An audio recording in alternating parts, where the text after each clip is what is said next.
በተለያየ የእድሜ ክልል በተለያየ የህይወት አጋጣሚ በተለያየ ሁኔታ በተለያየ ነገር ምክንያቱ ብዙ ሊሆን ይችላል።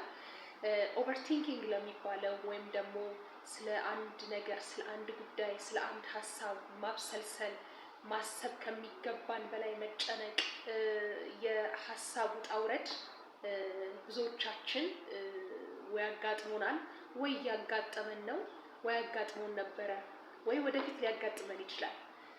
ይሄን አስመልክቶ የተወሰነ ነገር ብል ደስ ይለኛል እና የዛሬው ቪዲዮ በተለይ ስለ ኦቨርቲንኪንግ፣ ስለ ኦቨርቲንከርስ ወይም ደግሞ ስለ አንድ ነገር፣ ስለ አንድ ጉዳይ ከሚገባው ልክ በላይ ስለሚጨነቁ ሰዎች እንዲሁም ደግሞ ይሄ ጉዳይ መፍትሄ አለው ወይ፣ ካለው ምን አይነት መፍትሄዎች ሊቀመጡለት ይችላሉ ለሚለው ነገር በተወሰነ ደረጃ ትንሽ ነገር ለማጋራት ወይም ሼር ለማድረግ ነው የመጣሁት። ገነት እባላለሁኝ። በሙያዬ ሶሻል ሳይኮሎጂስት ነኝ። ለዚህ ሚዲያ አዲስ የሆናችሁ የግምጅ ሚዲያን ሰብስክራይብ በማድረግ የዚህ ቻናል ሜምበር በመሆን የተለያዩ የህይወት አጋጣሚዎቻችንን፣ የተለያዩ ልምዶቻችንን፣ ስነልቦናዊ ማህበራዊ ጉዳዮቻችንን እያነሳን ሼር እናድርግ። በእርግጠኝነት አንዳችን ከሌላኛችን ብዙ የምንማረው ብዙ የምናየው ነገር ይኖራል ብዬ አምናለሁኝ። መልካም ቆይታ ይሆንላችሁ። ሰብስክራይብ በማድረግ እንድትጀምሩ ለመናገር እወዳለሁኝ። መልካም ጊዜ ይሆንላችሁ። እላፊ ትራፊ የሆነ ማሰብ፣ ማብሰልሰል ከምን ጋር ይገናኛል? ጠቃሚ ያልሆነ የተደጋገመ ልንቆጣጠረው ካልቻልነው የሀሳብ ሁኔታ ጋራ ብዙ ጊዜ ይገናኛል ወይም ደግሞ ይያያዛል ማለት ነው። ስለዚህ ይሄ ነገር በእኛ ላይ ሲታይ በጣም የምናብሰለስል በዛም ሁኔታ የተለያዩ ነገሮች የሚታዩብን ሰዎች ከሆነ እንግዲህ ዛሬ ይሄ ቪዲዮ ይጠቅመናል፣ ራሳችንን እንድናይ ብዬ አስባለሁ። እንዳልኳችሁ ሰዎች ነንና በተለያየ ሁኔታና በተለያየ የህይወት አግባብ ይሄ አብዝቶ መጨነቅ፣ አብዝቶ ማሰብ ከሚገባን በላይ ስለ አንድ ጉዳይ ማብሰልሰል ወይም በዛ ጉዳይ መያዝ ሊያጋጥመን ይችላል። ይህም ደግሞ እንዳልኩት ጠቃሚ ላይሆን ይችላል ለውስጣችን፣ ለራሳችን፣ ለጤንነታችን፣ ለደህንነታችን እንዲሁም የመደጋገም ሁኔታ እንዲሁም ደግሞ ልንቆጣጠረው ከምንችለው በላይና ሁኔታ እኛን በጣም በሰፊው ሊይዘን፣ በጣም በሰፊው ሊቆጣጠረን ኢቭን የየዕለት ተግባራችንን መወጣት እስከሚያቅተን ድረስ አብሰልሳዮች ወይም ደግሞ በጣም ስለ አንድ ጉዳይ በጣም በከፋ ሁኔታ የምናስብ የምንጨነቅ ሰዎች ልንሆን እንችላለን። ኢቭን ያ ጉዳይና ያ ነገር የምንጨነቅበት ሀሳብ እውነታ እስከሚመስል ድረስ ወይም ደግሞ ሊሆን የሚችል ነገር መስሎ እስከሚሰማን ድረስ በጣም አጥለቅላቂ የሆነ ስሜት ውስጥ ሊያስገባን ይችላል እና ይሄ ነገር ምን አይነት ኢፌክቶችን መጀመሪያ እኛ ላይ ሊያሳይ እንደሚችል እንመልከተው፣ ልንለየው እንድንችል ማለት ነው። ከዛ በኋላ ደግሞ ምን አይነት ሶሉሽን ሊኖረው ይችላል የሚሉትን ነገሮች ዛሬ እስኪ አንዷን ነገር መዝዤ እንደ ሶሉሽን አስቀምጣታለሁ እና በደንብ አይታችሁት ኮሜንት ላይ አስፍሩልኝ ሀሳባችሁን። ጥሩ እና የሚያስኬድ ነገር መስሎ እንደ ሶሉሽን ወይም እንደ መፍትሄ ካያችሁት ደግሞ ሌሎችን ቴክኒኮችንም ጨምርላችኋለሁኝ ማለት ነው። ስለዚህ ወደዛው አልፋለሁኝ። የመጀመሪያው ነገር ምንድነው የሚታየው በአስተሳሰባችን ላይ የሚያመጣው ለውጥ ነው። ይሄ ከአቅም በላይ ከነገሮች ቁጥጥር ውጪ በሆነ ሁኔታ ማሰብ፣ ማሰላሰል ምን አይነት የአስተሳሰብ ሁኔታዎችን ያስከትላል የሚሉትን ነገሮች እንመልከት። የመጀመሪያው ነገር ስለምናስብበት ጉዳይ ለመወሰን መቸገር። እናስባለን፣ ተደጋግሞ ይመጣል ጉዳዩ፣ ይረብሸናል፣ ከቁጥጥራችን ውጪ ይሆናል። ነገር ግን በፍጹም ውሳኔ ልናሳልፍበት በዛ ጉዳይ ላይ አንችልም። እንዲሁም ሌሎች ነገሮቻችን ላይ አሁን ላይ አትኩሮት እንዳናደርግ በጣም ይይዘናል፣ ይወጥረናል፣ ያስረናል ማለት ነው። በተደጋጋሚና በጣም ጥልቅ በሆነ ሁኔታ ደጋግሞ ሁኔታዎችን ማሰብ፣ በጣም ነገሮችን ማብሰልሰል፣ አስተሳሰባችን ሌላ ነገር ላይ እንዳልኩት ቅድም ማተኮር እስከሚያቅተው ድረስ በጣም የመጨነቅና የማሰብ ሁኔታዎች ይታዩብናል። ስሜታዊ የሆኑ ነገሮችን ደግሞ ስንመለከት በጣም የምንነጫነጭ፣ ትንሹ ትልቁ ነገር እንዴት ነው የሚያስከፋን፣ የሚያነጫንጨን፣ የሚያስለቅሰን ሆድ የሚያስብሰን አይነት ሰዎች እንሆናለን። እንዲሁም ደግሞ ከባድ የሆነ ጭንቀት ውስጥ ድባቴ ውስጥ ልንገባ እንችላለን። እንዲሁም ከባድ የሆነ የአእምሮ ዝለት ወይም ድካም ሊያጋጥመን ይችላል። ምንም ነገር ሳንሰራ ልክ እንዴት ነው ድንጋይ ሲገፋ እንደዋለ ሰው አይነት ስሜት ሊሰማን ይችላል።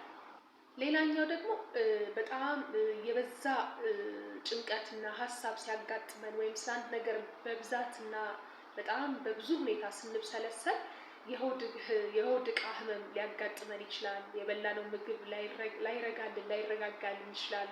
ሆዳችን ውስጥ ከገባ በኋላ ራስ ምታት ሊያጋጥመን ይችላል። እንደገና ደግሞ የእንቅልፍ ማጣት፣ ብንተኛም በትክክል እንቅልፍ አለመተኛት ሊያጋጥመን ይችላል።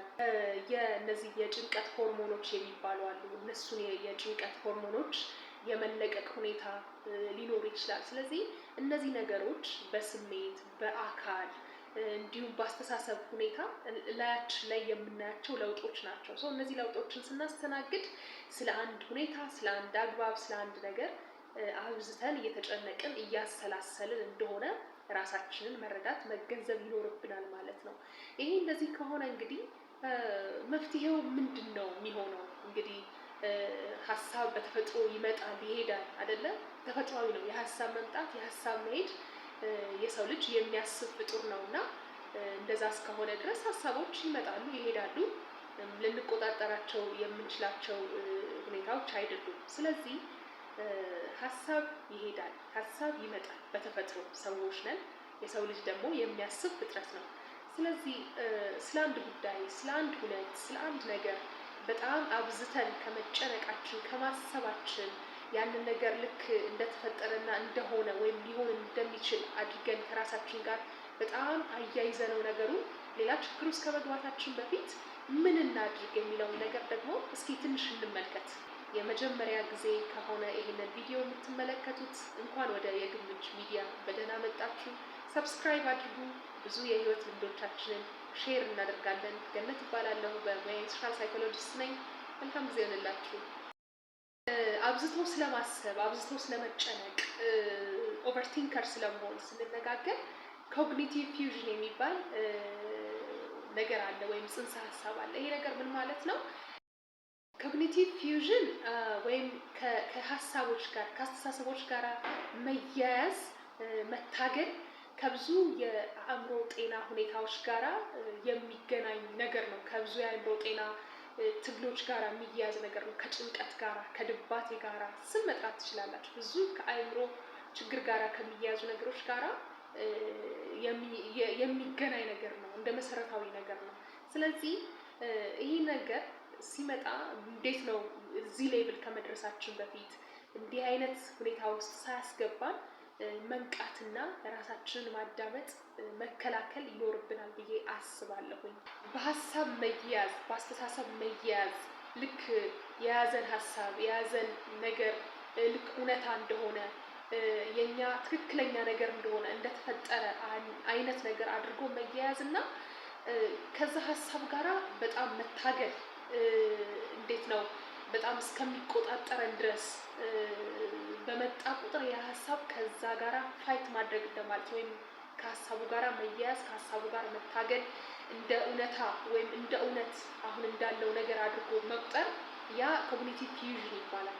ስለዚህ ይሄንን ነገር ምንድን ነው እንዴት ነው ማድረግ ያለብን ኦቨርቲንከር እንዳያደርገን ወይም እላፊ ትራፊ የምናስብ ሰዎች እንዳንሆን የሚለውን ነገር ስናይ ለምሳሌ በምሳሌ ባስረዳችሁ አንድ ስራ ልንወዳደር ሁሉ ነገር ካዘጋጀን በኋላ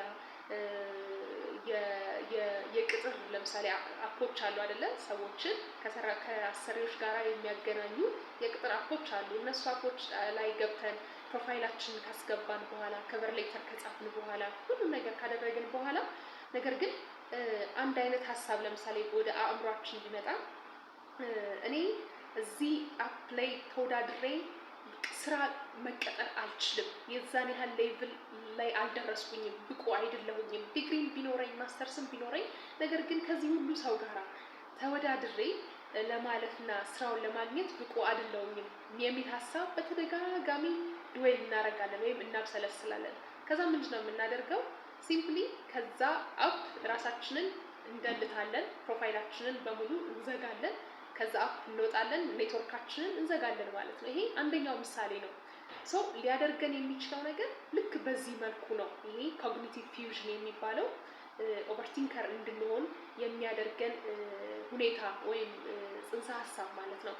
ስለዚህ ምን እናድርግ? ሀሳቦች ይመጣሉ ይሄዳሉ፣ ቅድም እንዳልነው። ነገር ግን በምን አግባብ እናስተናግዳቸው? እንዲህ አይነት ሰው እንዳንሆን ሀሳብ ከመሆን አልፎ ወደ አክሽን እንዳያስገባን፣ የየዕለት ህይወታችንን እንዳይቆጣጠረው፣ ኑሯችንን፣ ስራችንን፣ ጠቅላላ ሪሌሽናችንን፣ ያለን ነገር ማህበራዊ ህይወታችንን እንዳይቆጣጠረው እንዴት እናድርግ? ሀሳብን ሲመጣ እንዴት እናስተናግደው የሚለውን ነገር ብናይ ደግሞ ደስ ይለኛል ማለት ነው። ኤግዛምፕሉ ላይ ተመስርቼ ወይም ምሳሌውን መሰረት በማድረግ ሀሳቦች መምጣት መሄድ ተፈጥሯዊ ነው ብያችኋለሁ አይደል? ስለዚህ ተፈጥሯዊ ከሆነ እንግዲህ የመጀመሪያው ነገር ሊሆን የሚችለው እንደ መፍትሄ ነገሮችን ላለማብሰልሰል፣ ከቁጥጥራችን ውጪ እንዳይሆኑ ለማድረግ፣ እንዳይመላለሱብን ለማድረግ፣ እንዳያስጨንቁን፣ እንዳይረብሹን ለማድረግ የመጀመሪያው ነገር ሀሳብ ሲመጣ ከሀሳቡ ጋር ኢንጌጅ ከማድረግ ወይም ደግሞ ሀሳቡን ከማስታመን፣ ሀሳቡን ይዞ ለዛ ቦታ ከመስጠት ይልቅ መመርመር፣ ሀሳቡን መመርመር። ልክ የሆነ ነገር ስንመለከት በርቀት እንደምናየው፣ እንደምናስተውለው፣ እንደምንመለከተው ምን አይነት ሀሳብ ነው? ይሄ ሀሳብ ጥሩ ሀሳብ ነው ወይ? ከጤንነቴ ጋር የሚሄድ ሀሳብ ነው ወይ? ጤናማ ሀሳብ ነው ወይ? ይሄ ሀሳብ እንዴት ያለ እሳቤ ላይ ነው ያለሁት? ምን ደረጃ ላይ ነው ያለሁት? ትክክለኛ ሀሳብ ነው ወይ? አሁን ካለሁበት ሪያሊቲ ጋራ የሚሄድ ሀሳብ ነው ወይ የሚለውን ነገር በጥልቅ መመርመር ያስፈልጋል። አንድ ሀሳብ ሲመጣ ቀጥታ ሀሳቡ ስለመጣ ወዲያው ከሀሳቡ ጋራ ትግል ውስጥ ከመግባት ይልቅ እንደዚህ በመመርመር ወደ ምርመራ፣ ሀሳቡን ወደ መመርመር፣ ሀሳቡን በደንብ ወደ ማየት፣ ሀሳቡን ወደ ማስተዋል፣ ለኛ የሚጠቅም ሀሳብ መሆን አለመሆኑን ለመረዳት ለመገንዘብ ጥረት ማድረግ የመጀመሪያው ፕሮሲጀር ነው እዚህ ላይ ማለት ነው። ሁለተኛው ነገር ምንድነው? የመጀመሪያው ነገር ምን ብያለሁ? ሀሳብ ሲመጣ ሀሳቦችን መመርመርና መገንዘብ፣ ጤናማ ሀሳቦች መሆናቸውን ለማወቅ ማየት፣ መረዳት፣ ያ እንዳለ ሆኖ ሁለተኛው ነገር ደግሞ ሀሳቦች ሲመጡ እንደ ሀሳብ ኦብዘርቭ የማድረግ ወይም የመመልከት ስኪልን ማዳበር፣ ውስጥ ገብቶ ከሀሳቡ ጋር ከመታገል፣ ውስጥ ገብቶ ከሀሳቡ ጋር እንዲህ ነው እንዲያ ነው እያሉ አንዱን ማንሳት አንዱን መጣል ሳይሆን ሀሳብ መጥቷል፣ ኦብዘርቭ ማድረግ፣ ሀሳቡን ቅድም መመርመር ነበረ፣ አሁን ደግሞ ሀሳቡን መቃኘት፣ ማየት፣ እንደመጣ ማወቅ፣ ማስተዋል፣ ኦብዘርቭ ማድረግ፣ የቅኝት ሁኔታ ማለት ነው። የሆነ ነገር መጥቷል፣ የሆነ ሀሳብ መጥቷል፣ ሀሳቡን ማየት፣ ማስተዋል፣ ኦኬ እዛ ሌቭል ላይ በዛ ሌቭል ደረጃ በዛ ሁናቴ ደረጃ ማለት ነው ውስጥ ገብተን ከሀሳቡ ጋር ዲል ማድረግ ከመጀመራችን በፊት ኦብዘርቭ የማድረግ ስኪል ማዳበር፣ የሆነ ነገር ሲመጣ እንደምናየው፣ እንደምንቃኘው፣ እንደምናስተውለው ሁሉ ማለት ነው። ሌላኛው በተፈጥሮ ቅድም እንዳልኩት ሀሳቦች ይመጣሉ ይሄዳሉ። ስለዚህ በአእምሯችንም አንዱ ስራው ማሰብ ነው አይደለም? አእምሯችን ስራው ማሰብ ነው። ስለዚህ ይህንን ነገር በተፈጥሮ ሀሳቦች እንደሚሄዱና እንደሚመጡ በመረዳት ሀሳብ ይመጣል፣ ነገር ግን በሀሳቡ አንዘፈቅም። ሀሳብ ይሄዳል፣ ሀሳብ ይመጣል፣ በሀሳቡ አንያዝም፣ ይሄዳል። ሀሳብ ይመጣል፣ ከሀሳቡ ጋር ምንም አይነት ኢንጌጅ የምናደርገው ነገር አይኖርም፣ ወይም ደግሞ የምንታገለው ነገር ወይም ደግሞ ከሀሳቡ ጋር ውጣ ውረድ ውስጥ የምንገባበት ሁኔታ አይኖርም። ይመጣል ሀሳብ፣ ይሄዳል ሀሳብ። ይሄንን ነገር መፍቀድ አለብን፣ ምክንያቱም ተፈጥሯዊ ስለሆነ ማለት ነው። ምክንያቱም ሰዎች ነን፣ እናስባለን። ይህንን በምሳሌ ለማስረዳት ለምሳሌ አንድ ውቅያኖስ ዳርቻ ላይ ሆነን ከባድ ማዕበል ይመጣል አይደለም? የውቅያኖስና ማዕበል መቼም አይለያዩም። ሰው ዳር ላይ ቆመን ውቅያኖሱ የሚያመጣውን ማዕበል ማየት፣ ነገር ግን ማዕበል ውስጥ ገብተን አለመንገላታት፣ ማዕበል ውስጥ ገብተን አየር እንዲያጥረን አለመሆን፣ ማዕበል ውስጥ ገብተን እንደሚባለው አለመደፈቅ፣ ማዕበል ውስጥ ገብተን ችግር ውስጥ እንድንገባ የህይወትና የሞት ሽረት ውስጥ እንድንገባ አለመሆን። ሴም ቲንግ ነው ይሄኛው አይደለ? ሀሳቡ መጥቷል ማለት ውቅያኖሱ አለ፣ ማዕበሉ አለ፣ ኦብዘርቭ አድርገነዋል፣ መርምረነዋል፣ ምን ሊያደርግም እንደሚችል እናውቃለን። ስለዚህ ቆመን ማየት መመልከት የመጀመሪያው ነገር ልክ እንደዛ እንደማለት ነው። ስለዚህ በዚህ ኤግዛምፕል ሶስቱንም ያስረዳልናል። በተፈጥሮ ውቅያኖስ አለ፣ ውቅያኖስ ማዕበል አለው። ስለዚህ ውቅያኖስ ማዕበሉን ማስተናገድ አለበት አይደል? ይመጣል ይሄዳል። ውቅያኖስ ውስጥ ማዕበል ኃይለኛ ማዕበል ሲነሳ ብንገባ ምን አይነት ነገር ሊያደርገን እንደሚችል እናውቃለን። ስለዚህ መረመር ነው፣ አየነው፣ ምን እንደሚያመጣብን እናውቃለን። ማዕበል ውስጥ መግባት ጤነኛ ነገር እንዳልሆነ እናውቃለን። ስለዚህ ራሳችንን ሪፍሬን እናደርጋለን፣ እናቅበዋለን ማለት ነው በመመርመር ነገሩ አይደል? እንደገና ደግሞ ኦብዘርቭ እናደርጋለን። ሲመጣ ኦብዘርቭ ማድረግ፣ ኦኬ ማዕበል መጥቷል፣ እዚህ ማዕበል ይመጣል፣ ምን ሊያደርግ ይችላል? እኛ ዳር ነን ያለነው፣ እስቲ አልገባንም፣ አልተያያዝንም ከማዕበሉ ጋራ። በዚህ መልኩ በዚህ ምሳሌ ልክ እንደማለት ነው። ወይም ሌላ ስራ እየሰራን አንድ ነገር እንደገና ቢመጣ፣ ለምሳሌ መጽሐፍ እያነበብን ሙዚቃ ቢከፈት ሌላኛው ቦታ፣ ሌላ ከጎረቤት ሊሆን ይችላል፣ ከሌላ ቦታ ሊሆን ይችላል፣ ኃይለኛ ሙዚቃ ቢመጣ መጽሐፋችን ላይ ወይ ኮንሰንትሬት ማድረግ እንችላለን፣ አሊያም ደግሞ መጽሐፋችንን ዘግተን በሙዚቃው እንረበሻለን ማለት ነው። ስለዚህ ምርጫው የኛ ነው። በተቻለ መጠንና በተቻለ ሁኔታ ነገሮችን ማኔጅ ለማድረግ መሞከር፣ የሀሳብንም ተፈጥሯዊነት መረዳት ትልቁን ዋጋ ይወስዳል ብዬ አስባለሁ እዚህ ጋር እና እስኪ በዚህ ሁኔታ ለማየት ነገሮችን ሞክሩ ብዬ አስባለሁ። ኮሜንት ካላችሁ፣ አስተያየት ካላችሁ ኮሜንት ሴክሽን ላይ አስቀምጡልኝ፣ በደንብ አያቸዋለሁኝ። ጥያቄም ካላችሁ ጠይቁ፣ በደስታ አስተናግዳለሁኝ። ገነት እባላለሁኝ፣ በሙያ ሶሻል ሳይኮሎጂስት ነኝ። መልካም ቆይታ ይሁንላችሁ።